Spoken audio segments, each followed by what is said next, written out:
Hello and welcome back to my YouTube channel. Today I'm building for my wizarding save file again, and this time it's the train station in Hogsmeade. So when they are all arriving at Hogwarts, you can see it quite clearly in the first movie. So I decided to base this lot entirely on that, at least the outside. The inside is going to be a family home, so I'm sure that in Hogsmeade proper there is not a family home there, but I can't really, change that or know what is in there. So yeah, I don't know what actually is in the train station. So yeah, I just decided I needed another family home for my save file, so I decided to put in a family home.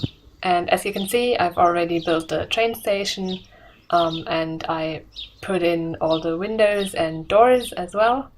And of course I also searched through the debug menu and found the different available trains, and I decided on those trains because they look the most like carriages for persons, and they look the most like the ones that are in the movie, except that they aren't red. So I decided that I would just take them because the form of them is the best, even though they aren't red. Yeah.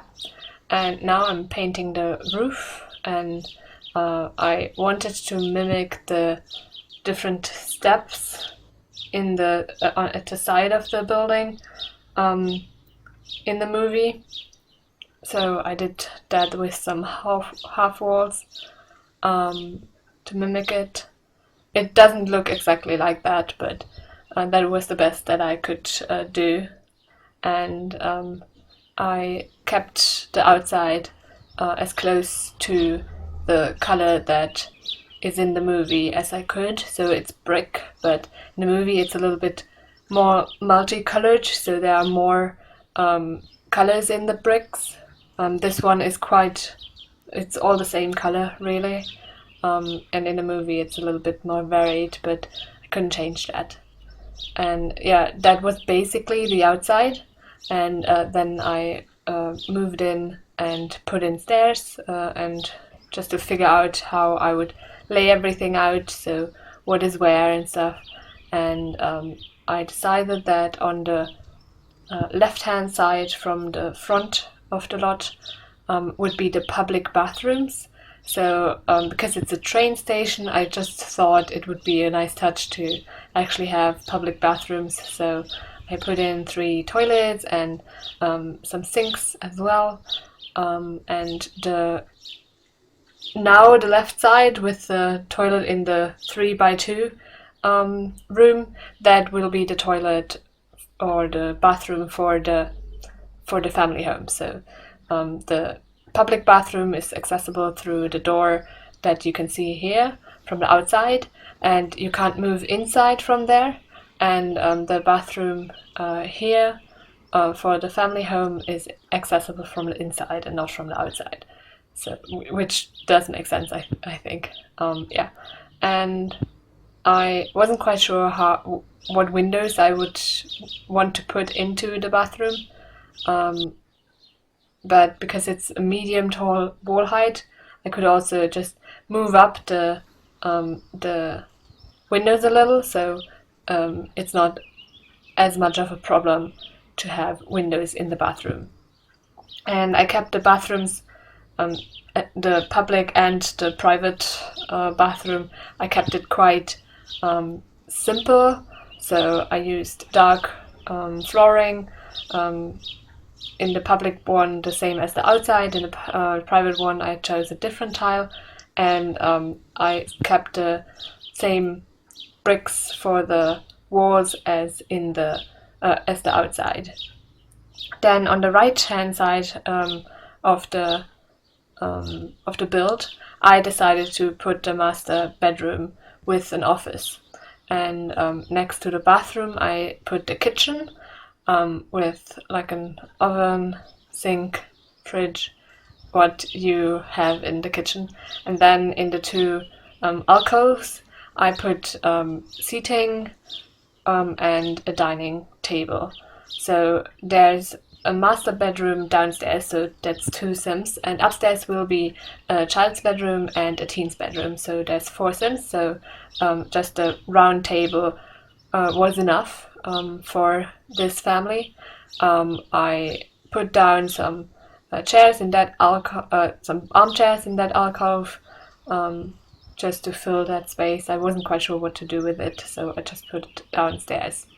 And yeah, in the master bedroom, I put a bed, dressers, nightstands, and also a table, so an office table and chair, as well as a bookcase. So it's like a little bit of a larger bedroom where you can also work in peace. Upstairs, as I already said, is the child's bedroom and the teen's bedroom. And I put down those beds first, and then I moved to the teen's bedroom, where I put down a dresser. I did the same in the child's bedroom.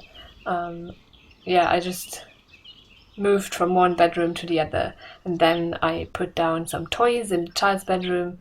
So I sized down the doll house as well, so it could fit. And in the teen's bedroom, I put down some clutter items to fill it up a little.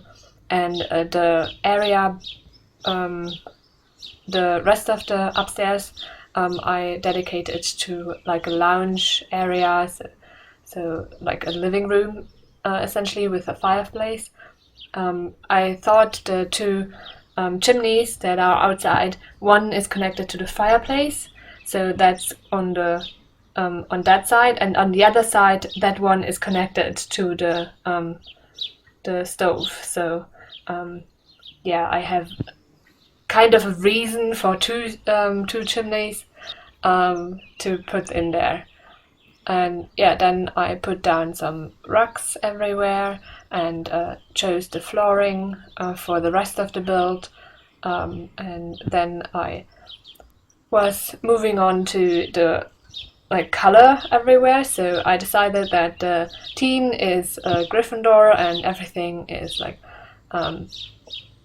red and gold in a sense. So I thought the yellow would be the closest color that there is to gold. Then the child is of course too young to be in Hogwarts, so I kept it kinda neutral but kinda blue, because I decided that the parents would both be Ravenclaws. That was the justification that I had in my head. Of course, it doesn't really matter because you can't assign Hogwarts houses to your sims. So the only thing that you can do is give them traits that are that fit to the houses. So, for example, you could say that the Ravenclaws are the bookworms, so they are geniuses or something. I don't know. That was that. And then I moved on to some bins outside and lighting. And then I searched through the clutter items, and I decided that business sign could be like the sign for the train station. So there's it says Hogsmeade on it or something. I don't know. But that was what I was doing right now. So just filling up every nook and cranny in the build. So I put those kitchen cabinets under the stairs just to have that as storage space for the family. And then I put in a bin inside as well for the kitchen, and some plants everywhere. So I love filling up the spaces inside the house with plants. I think it's a nice decoration, and I just put down everything that I thought would be appropriate. So there's a lot of different plants everywhere. And then I also put down some side tables for the upstairs living room. And then I actually noticed that it was quite dark, and I hadn't put down any lighting yet, because I had windows and it was just like bright enough that I could actually see everything, but it wasn't really, really bright. So of course I did need to put down some lighting. And now I'm further cluttering up the build. So I put down some paintings as well, and some smaller clutter items everywhere. And of course I kept it in the color family, so the picture in the teen's bedroom is of course red, and the picture in the parents' bedroom is blue. In the upstairs living area I kept it a little bit more on the green side, but I didn't use the dark green that is associated with Slytherin, just to make sure that it doesn't really fit there. I don't know, it's not like I'm against being Slytherin, but I think it doesn't really fit with like the Ravenclaw and Ravenclaw parents and Gryffindor teenager, to have like a Slytherin living room.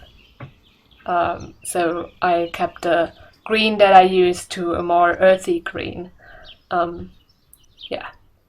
And here you can see the kitchen again. So I put down some pans as well, some more clutter, and then I moved outside. So I put off the outside a little bit. I wanted to do the inside before I finished the outside, and I put down some bushes outside again, behind the benches, and I put those wood objects because I wanted to mimic Hogsmeade being like the last stop for the train, and it would go back to London when it arrives in Hogsmeade. So that's why I made it like the last stop. And then I put more plants outside of the house, and some that are growing up the side of the building, just to break up the brick a little bit and make it a little bit nicer, I think. And of course I put down bushes behind the benches, because in the movies you can see greenery behind the benches, and I decided to use those garden plots that are in the debug menu to make it that there's actually green that plants can grow from. So otherwise there would be tile, and plants can't really grow there, can they? And as you can see here, I put them down next to each other so they fit behind the benches. And then I put bushes there and stuff. And last thing I did is change the chimney. I made it a little bit smaller, just looked a little bit too large for me. Then I was finished. Now you can see some screenshots of the build. I hope you like it. You can download it from the gallery. My ID is tggsims. I also hope that you liked the video and will consider pressing the thumbs up button and subscribing. Have a great week. Bye!